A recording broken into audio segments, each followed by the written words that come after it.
আসসালামু আলাইকুম। কেমন আছো বন্ধুরা? চলে আসলাম নতুন একটি ট্যাংরা মাছের রেসিপি নিয়ে। বর্ষার ডিম ভরা ট্যাংরা মাছ। খেতে ভীষণ মজা হয় আর ভীষণই মজা লাগে। ট্যাংরা মাছ অনেক টেস্টি।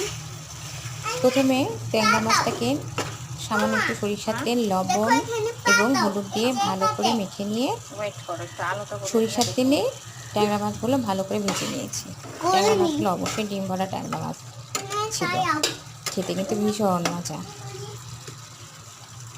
ওই তেলে আমি মাছগুলো ভেজে তুলে নিয়েছি। ওই তেলে আমি অল্প একটু কালো জিরা ফোড়ন দিয়েছি। তার মধ্যে পেঁয়াজ বাটা, আদা রসুন বাটা, হলুদের গুঁড়ো, মরিচের গুঁড়ো এবং ধনে গুঁড়ো দিয়ে ভালো করে কষিয়ে নিয়েছি। কষিয়ে নিয়ে যখন তেল ছেড়ে আসছে তার মধ্যে একটু টমেটো দিয়েছি। টমেটো বাটা দিতে পারো তোমরা, আমি টমেটো কুচো কুচো করে কেটে দিয়েছি। টমেটো যখন একদম মাখা মাখা হয়ে আসবে তখন তার মধ্যে আমি একটা আলু কেটে দিয়েছি।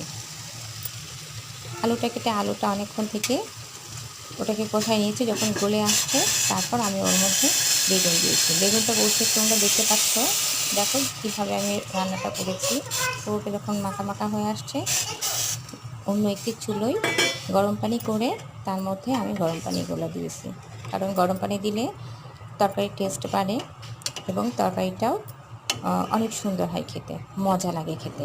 ঠান্ডা পানিতে তরকারি অনেক সময় মানে গলতে অসুবিধা হয়, গলে না, কেমন যেন কচটা টাইপের হয়ে যায়। মানে আমাদের বাঙালি ভাষায় আমরা তো কচটাই বলি কচটা হয়ে যায়। আচ্ছা, আমি পানিগুলো দিয়ে দিলাম। পানি যখন ফুটে আসবে তখন ভাজা ট্যাংরা মাছগুলো ঝোলের মধ্যে দিয়ে দিতে হবে। ঝোল যখন ফুটে আসবে, অনেকক্ষণ থেকে ঝোলটা ফুটবে, অনেক ফুটে যখন ঝোলটা ঘন হয়ে অল্প অল্প যখন ঘন হয়ে আসবে, বেশ মাখা মাখা হবে। তোমরা দেখতে পাচ্ছ মাখা মাখা হয়ে গিয়েছে, উপরে তেল চড়ে আসছে। তেল বেরিয়ে আসার পর আমি ট্যাংরা মাছটা নামিয়ে নিয়েছি। তারপর তোমরা একটু জিরে গুঁড়ো, ভাজা জিরে গুঁড়ো, আমি এখানে ভাজা জিরে গুঁড়ো দিয়েছি। অপশনাল, তোমরা দিতেও পারো নাও পারো, তবে ভাজা জিরে গুঁড়ো দিলে খেতে বেশ মজা, অনেক একটা দারুণ স্মেল আসে।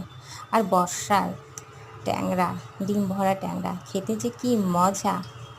রান্না যদি টেস্ট হয় এমনি ভালো লাগে। একদিন তোমরা করে দেখো, করে